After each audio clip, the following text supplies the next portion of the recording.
Hello, I am Pushpangna Singh from IIT Kanpur, a Prime Minister Research Fellow from the May 2020 lateral entry cycle. In this lecture, we are going to talk about virus structure. So viruses are infectious acellular entities. They have one or more molecules of either DNA or RNA enclosed in a coat of proteins, and sometimes, in addition, substances such as lipids and carbohydrates. They can reproduce only within living cells and are obligately intracellular parasites. As we can see here, viruses come in all shapes and sizes, such as the giant mimivirus and the lunar-shaped bacteriophage. Scientists estimate that there are about 10 to the power 31 individual viral particles inhabiting the oceans alone at any given time, and that is 10 billion times the estimated number of stars in the known universe.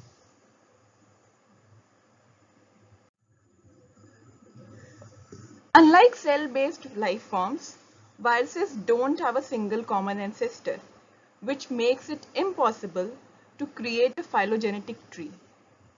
Instead, as of 2021, the International Committee on Taxonomy of Viruses recognizes 6 realms defined by similarities in their members' genes and proteins, each arising from a different common ancestor. So the first realm is the Riboviria, and Riboviria has around 3,850 species of viruses. And these are the viruses that use an RNA-directed enzyme to replicate, such as the SARS-CoV-2 and other coronaviruses. The second realm is Dulfodnaviria, which has around 2,944 species.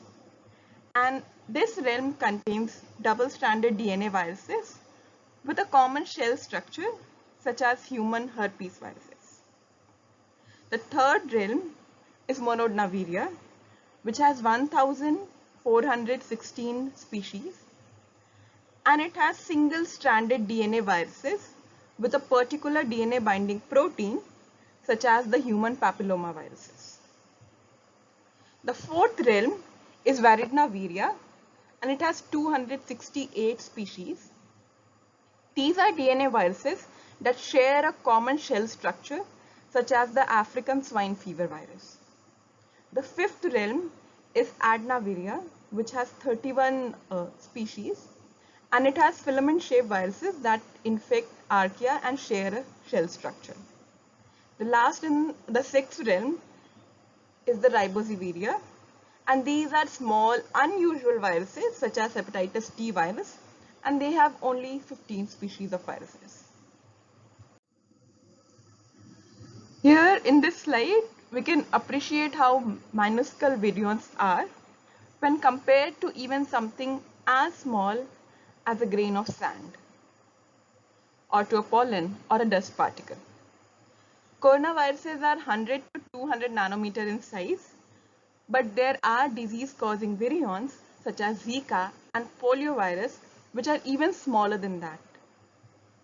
Because of their small size, it is easy for most respiratory tract infecting viruses to enter in the host and cause disease. And another point which needs to be noted here is that a particle needs to be around 10 microns or smaller before it can be inhaled into our respiratory tract. Now, virions range in size from about 10 to 300 or 400 nanometer in diameter. The smallest viruses are a little larger than ribosomes, whereas the pox viruses, like vaccinia, are about the same size as the smallest bacteria and can be seen in the light microscope. Most viruses, however, are too small to be visible in the light microscope and must be viewed with the scanning and transmission electron microscope. This table gives the size of representative key viruses. The viruses in the table are organized according to their size, with the smallest viruses shown first and the largest viruses shown last. The organization by size gives a different perspective than typical biological classification, which use features such as the nature of the genome, that is RNA or DNA, single-stranded or double-stranded, and the nature of the host. The structure of many viruses such as HIV have an external envelope, resulting in the label enveloped virus. And that envelope is made up of a lipid bilayer. The interplay between the virus size and the genome length can be captured via the packing ratio, which is the percent fraction of the capsid volume taken by viral DNA. For Phage lambda, it can be calculated to be about 40%, whereas for HIV, it is some more than 10 times lower. All virions, even if they possess other constituents, are constructed around a nucleocapsid core. Indeed, some viruses consist only of a nucleocapsid. The nucleocapsid is composed of a nucleic acid, either DNA or RNA, held within a protein coat called the capsid, which protects viral genetic material and aids in its transfer between host cells. The regularity of the structure of viruses has enabled detailed atomic level analysis of their construction patterns. This gallery here shows a variety of the different geometries explored by the class of nearly spherical viruses. HIV and influenza figures in the lower panel are 3D renderings of virions from the tomogram. Helical capsids are shaped much like hollow tubes with protein walls. The tobacco mosaic virus, or TMV, provides a well-studied example of helical capsid structure. A single type of protomer associates together in a helical or spiral arrangement to produce a long rigid tube that is 15 to 18 nanometer in diameter by 300 nanometer long. The RNA genetic material is wound in a spiral and positioned toward the inside of the capsid, where it lies within a groove formed by the protein subunits. Not all helical capsids are as rigid as the TMV capsid. Influenza virus RNAs are enclosed in thin, flexible helical capsids folded within an envelope. The size of a helical capsid is influenced by both its protomers and the nucleic acid enclosed within the capsid. The diameter of the capsid is a function of the size, shape, and interactions of the protomer. The nucleic acid determines helical capsid length because the capsid does not seem to extend much beyond the end of DNA or RNA.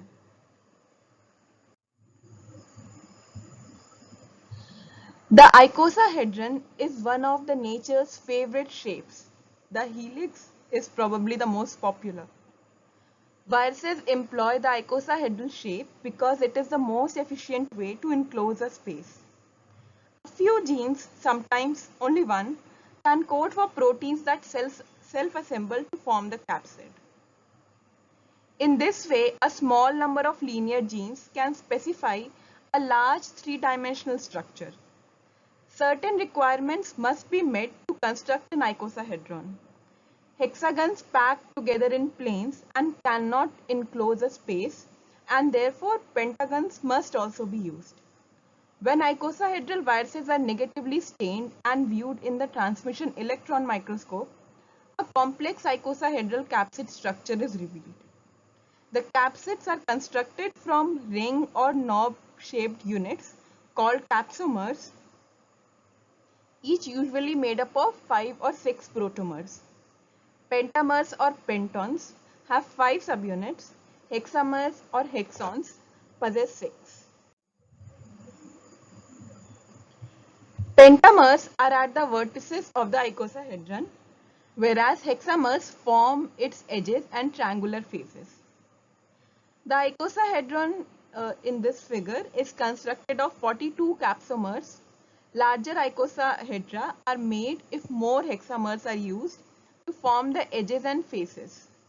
Adenoviruses have a capsid with 252 capsomers.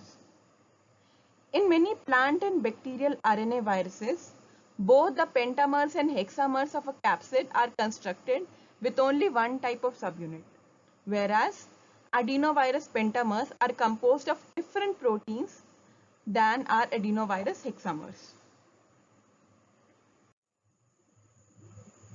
The parvoviruses contain a 5.3 kb single-stranded DNA genome, and their shells have 60 copies of a protein of approximately 520 residues. The capsid protein therefore uses up about one-third of the genome. This figure shows the structure of the canine parvovirus or CPV. It is a simple icosahedrically symmetrical virion. Here in this panel A is an icosahedron which is viewed along a two-fold axis with diagrammatic representations of a protein subunit with codomain, that is colored red, on one of the subunits, and a projecting region, that is colored blue. If we compare the subunits with the representation of commas here in this panel B, we can appreciate how the icosahedral is arranged. Now this structure in C is a ribbon diagram of the CPV protein subunit. The core domain is red and it is a beta jelly roll from which emanate several loops that cluster to form a complex projecting region that is colored in blue. The simplified representation of this beta jelly roll is in D, and it is in rainbow coloring from blue at its N terminus to red at its C terminus.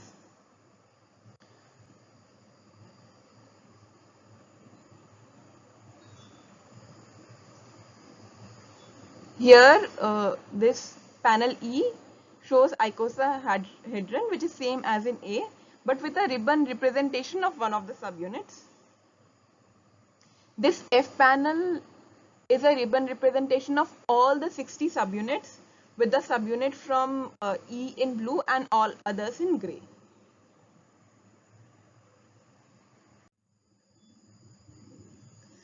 Now protomers join to form capsomers through non-covalent bonding. The bonds between proteins within pentamers and hexamers are stronger than those between separate capsomers. Empty capsids can even dissociate into separate capsomers. Recently, it has been discovered that there is more than one way to build an icosahedral capsid. Although most icosahedral capsids appear to contain both pentamers and hexamers, simian virus 40 or SV40, a small double-stranded DNA polyoma virus, has only pentamers, and that is the SV40 virus that is being represented in these two images. The SV40 virus is constructed of 72 cylindrical pentamers with hollow centers. 5 flexible arms extend from the edge of each pentamer. 12 pentamers occupy the icosahedron's vertices and associate with 5 neighbors, just as they do when hexamers are also present. Now, each of the 60 non-vertex pentamers associate with their 6 adjacent neighbors, as shown here in this figure. An arm extends towards the adjacent vertex pentamer, which is pentamer number 1 here, and it twists around one of its arms. 3 more arms interact in the same way with arms of other non-vertex pentamers, that is for pentamer 3 to pentamer 5. The 5th arm binds directly to an adjacent non-vertex pentamer, which is pentamer 6 here, but does not attach to one of its arms. An arm does not extend from the central pentamer to pentamer 2. Other arms hold pentamer 2 in place. Thus, an icosahedral capsid is assembled without hexamers by using flexible arms as ropes to tie the pentamers together. Proteins with segmental flexibility are used to create assemblies that are larger than possible while using strict point group symmetry. Tapser and Klug conceived viral quasi-symmetry as an approximate tiling of an icosahedron with triangles of slightly different sizes. They define a triangulation number. For example, T is equal to 1 is a perfect icosahedron with one triangle on each face. T is equal to 3 has three triangles on each face. For example, for the tomato bushy stunt virus. T is equal to 4 has four triangles on each face. For example, the omega virus. T is equal to 7 as that for bacteriophage HK97 has 7 triangles on each face, and so on. Subunits then pack into these slightly distorted triangular lattices with small levels of segmental flexibility that accommodate the slight variations in triangle size and dihedral interactions. As additional viruses have been studied, this beautiful conception has needed some stretching. For example, with the cone-shaped capsid of HIV, which has traditional hexamers and pentamers, but forms non-equilateral faces, and even viruses such as SV40, which are composed entirely of pentameric subunits connected with flexible arms, as we have discussed in the previous slides.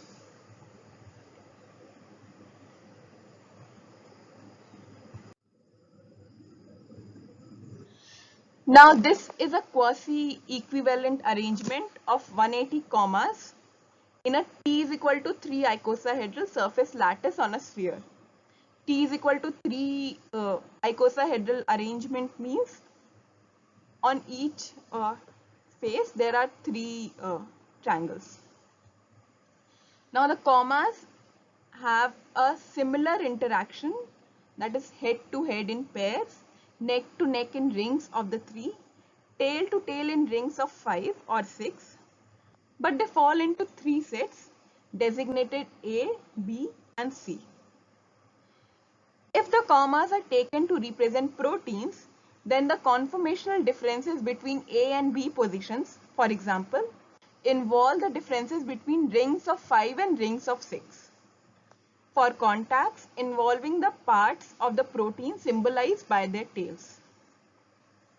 Casper and Klug suggested that protein subunits might have the sort of flexibility or capacity for conformational switching needed to accommodate somewhat different packing environments without sacrificing specificity.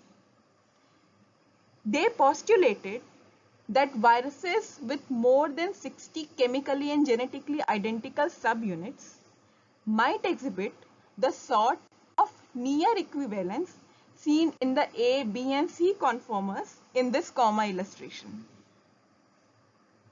They called this sort of local distortability, which might conserve most of the specificity and character of protein contacts, quasi-equivalence.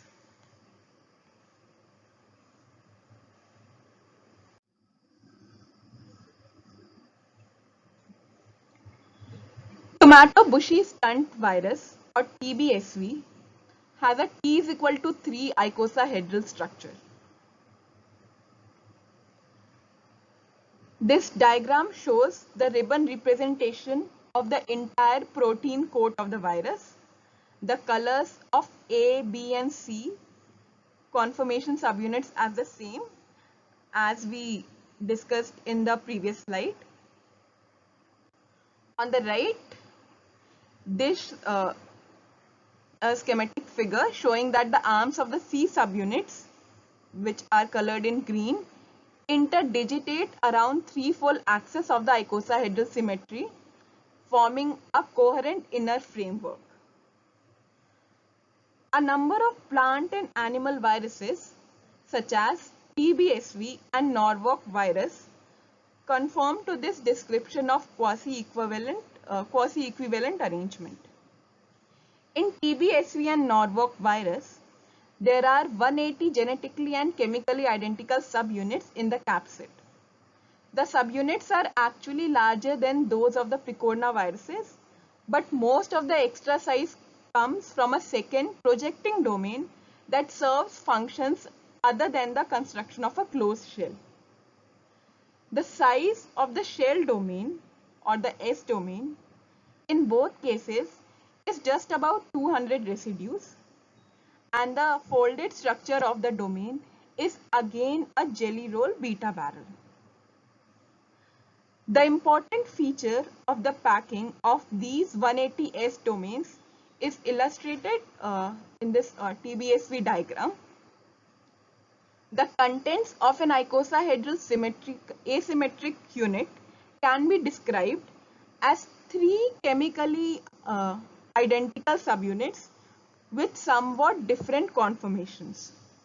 These conformers are denoted A, B, and C, echoing the designation of the commas as we discussed in the previous slide.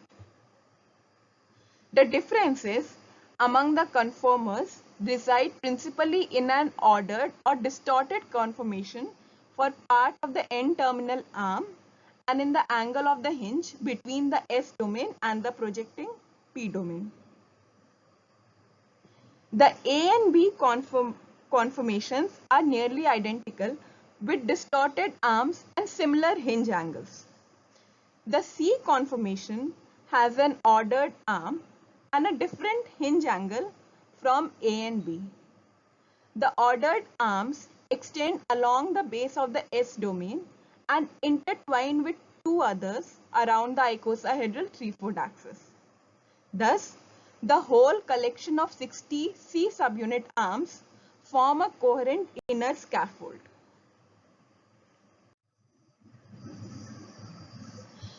Hexagonal packing is an efficient way to tile a surface. We can think of hexagonal floor tiles. Even if the building blocks themselves do not have 6-4 symmetry and hence do not interact identically with their neighbors.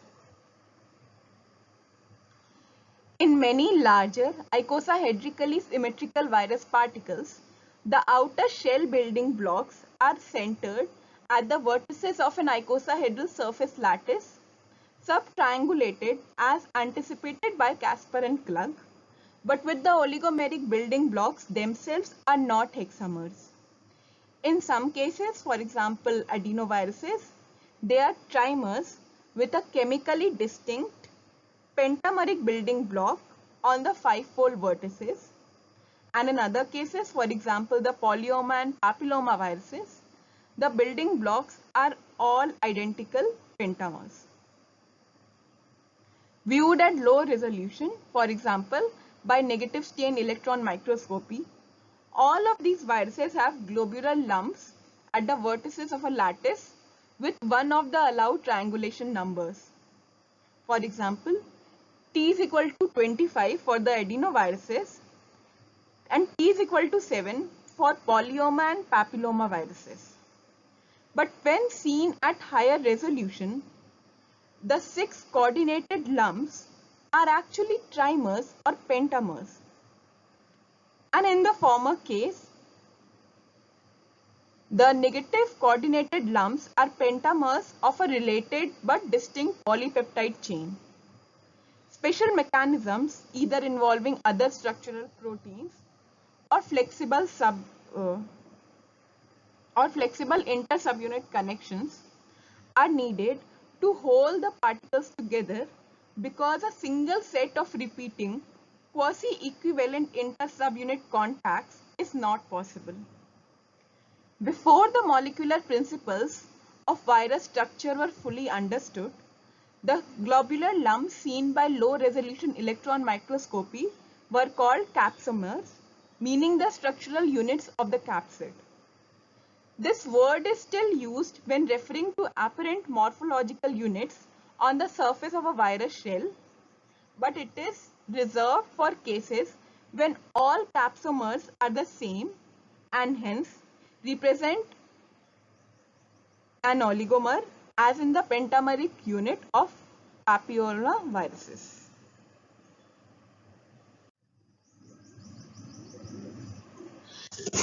This slide shows the organization of a flaviviral particle. 90 dimers of the E protein tile the surface as shown here. E is an elongated 3-domain protein, as you can see here, oriented with its long axis parallel to the surface of the virion. At the tip of domain 2, that is shown in yellow, is a hydrophobic fusion loop, that is shown in orange. The flaviviruses and picornaviruses illustrate yet another adoption to the icosahedral packing. The asymmetric unit of an icosahedron surface lattice can be represented by a triangle with a 5-fold axis and 2 adjacent 3-fold axes at its vertices. The flavivirus envelope protein or E protein is a flat, elongated dimer, and 3 such dimers neatly fill a 2-fold related pair of asymmetric unit triangles with the dyad of the central dimer coincident with the icosahedral 2-fold. The shell contains 180 subunits but not in a T is equal to 3 arrangement. The picornavirus coat protein is so shaped that 2 dimers can fill a similar or smaller rhombic unit. The icosahedral 2-fold lies between the 2 dimers and the complete coat contains 120 subunits. Recombinant mosaic virus coat protein dimer expressed in yeast cells packs in a closely related way when it assembles into 120 subunit virus-like particles.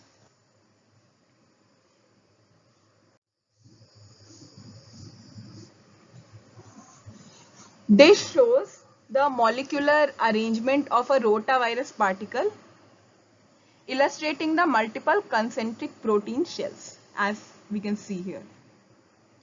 The complete virion or triple layered particle or TLP has an outer layer composed of VP7, that is shown here in yellow, and the VP4, that is shown in red, cleaved during maturation into 2 parts, VP8 star and VP5 star, which remain associated. As you can see here, VP4 is cleaved into VP8 star and VP5 star.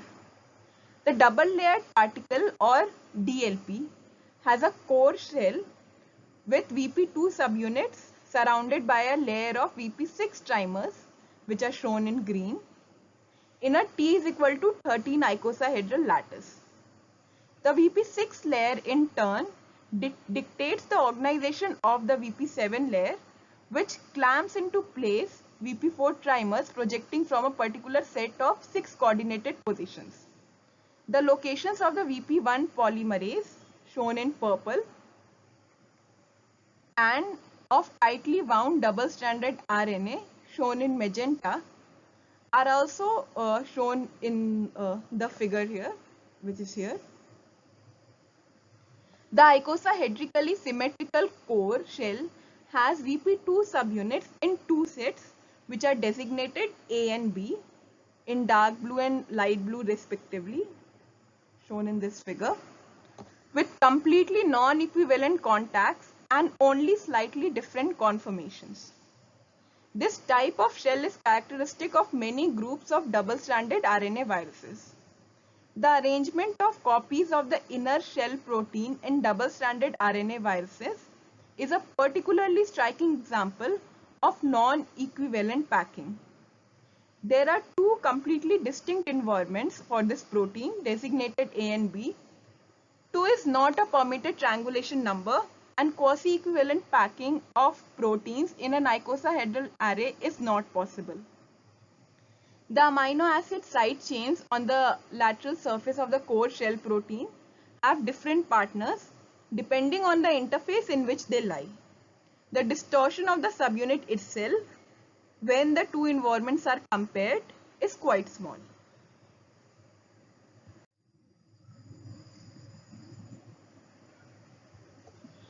Now, packing of pentamers in the capsid of polyoma and papilloma viruses is depicted in this figure. This panel on the left shows polyoma viruses and on this right shows the packing for papilloma viruses. The ribbon diagrams in the center show pentamers of VP1, that is for polyoma viruses, and L1, that is for papilloma viruses, viewed from their outward facing surfaces. Please note here that the C-terminal arms of the subunits, which extend away from the pentamers in VP1 but loop back in it in L1. This is the linker for VP1 and these are for L1. The schematic diagrams to the left and right illustrate the packing of these pentamers in the virion shell. The framework shows a T is equal to 7 icosahedral lattice. VP1 or L1 pentamers are centered on both 6 and 5 coordinated positions. In the papilloma and polyoma viruses, N and C terminal extensions, principally in the latter, of the subunit globular domains tie together the pentameric building blocks, which have almost no contacts except through these extensions.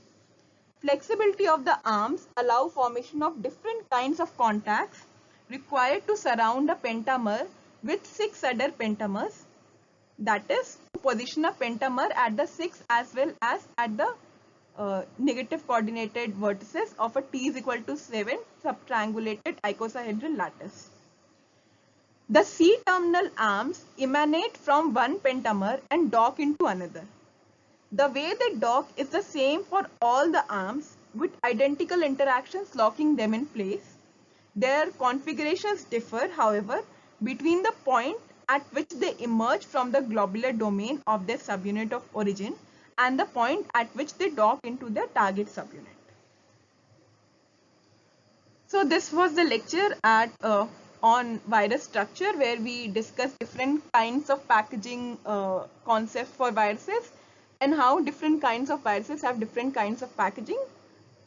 And if you have any questions or any doubt, you can comment in the chat box, or you can mail me. My mail ID is provided in the video description. Thank you for attending.